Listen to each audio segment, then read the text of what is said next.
Hello, welcome back. This is lesson 7 of the Teachings of Jesus course. I'm Pastor Peter, and thank you for joining me for the first section of the lesson. In this lesson, we'll learn from portions of 1 Kings, chapter 21. This is the account of Ahab, an unbelieving king of Israel, his wife Jezebel, and Naboth, a man who owned a vineyard that Ahab wanted. Sometime later, there was an incident involving a vineyard belonging to Naboth the Jezreelite. The vineyard was in Jezreel, close to the palace of Ahab, king of Samaria. Ahab said to Naboth, "Let me have your vineyard to use for a vegetable garden, since it is close to my palace. In exchange, I will give you a better vineyard, or if you prefer, I will pay you whatever it is worth." There was nothing wrong with Ahab's initial request. God does not forbid the desire to acquire something.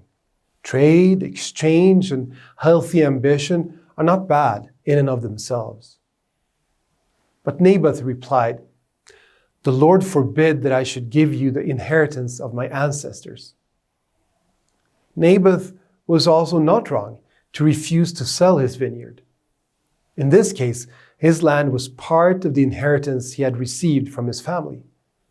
Note that the Old Testament Israelites were not allowed to permanently sell their inheritance as recorded in Leviticus.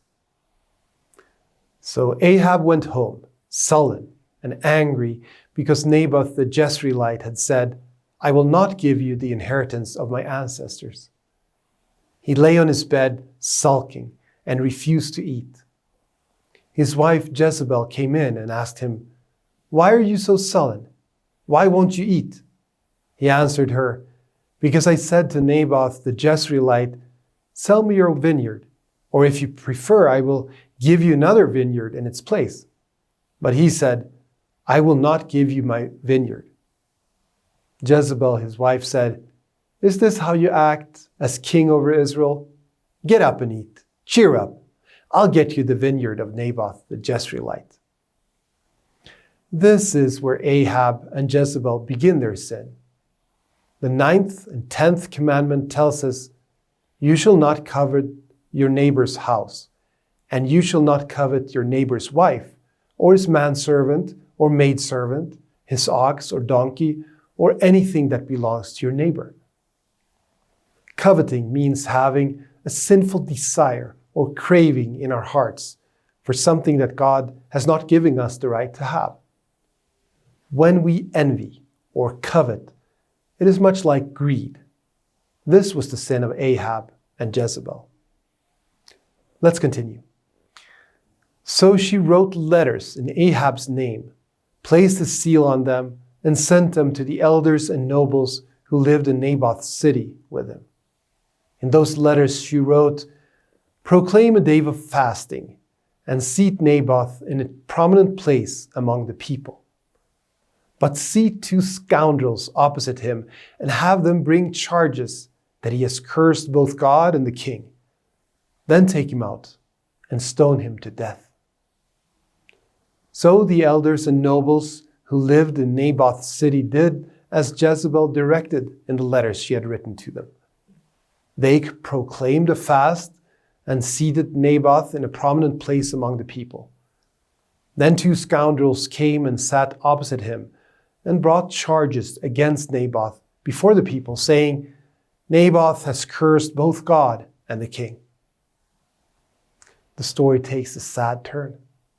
Jezebel is now sinning against the 8th commandment, "You shall not give false testimony against your neighbor." In this commandment, God protects his gift of good name. Our reputation is important so that others respect and trust us. Proverbs 22:1 says, "A good name is more desirable than great riches. To be esteemed is better than silver or gold." Let's continue. "So they took him outside the city and stoned him to death. Then they sent word to Jezebel, 'Naboth has been stoned to death.' As soon as Jezebel heard that Naboth had been stoned to death, she said to Ahab, Get up and take possession of the vineyard of Naboth the Jezreelite that he refused to sell you. He is no longer alive, but dead." When Ahab heard that Naboth was dead, he got up and went down to take possession of Naboth's vineyard. This story ends with sins against the seventh and fifth commandments, theft and murder. Thoughts and desires can be extremely dangerous and sinful. James 1:13-15 says, "When tempted, no one should say, 'God is tempting me.' For God cannot be tempted by evil, nor does he tempt anyone. But each person is tempted when they are dragged away by their own evil desire and enticed. Then, after desire has conceived, it gives birth to sin. And sin, when it is full grown, gives birth to death." Sin comes directly from our heart, and our only hope is a change of heart.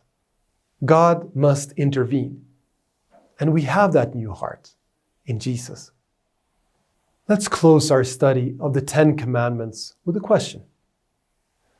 Can we achieve the perfection required by the commandments? No, we cannot. We will never be perfect here on earth. We can only confess, together with Paul, as he writes in Romans 7:25, "Who will rescue me from this body that is subject to death? Thanks be to God, who delivers me through Jesus Christ, our Lord." Only then will we have comfort. I'm Pastor Peter. Please continue with section 2 in the live class, and may God bless you as your faith is strengthened through his word.